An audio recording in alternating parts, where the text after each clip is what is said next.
At the foot of Big Ben, next to Westminster, commonly described as the cradle of parliamentary democracy, politicians come and go. Our man in London got reactions to the Scottish referendum result from several of them.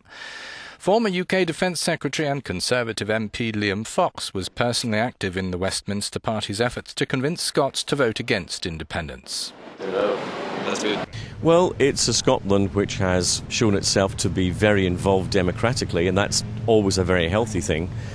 And if the parties in Scotland play their role constructively, there doesn't need to be division or recrimination or bitterness, which is always the risk after a referendum of this nature.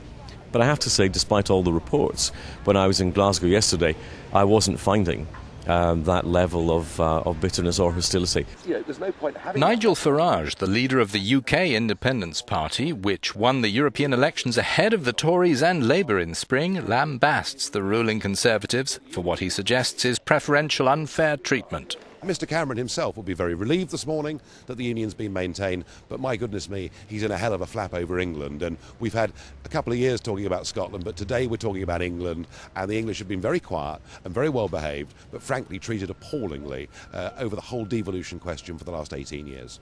Vernon Bogdanor notes there's a constitutional shake-up for the entire nation on the cards. In my opinion, instead of making up the constitution on the hoof, it's time we followed almost every other democracy and had a proper written constitution.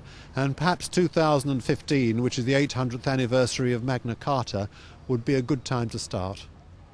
Magna Carta limited kingly power and protected rights. British voters may reserve their verdict on the Westminster establishment for the general election in May.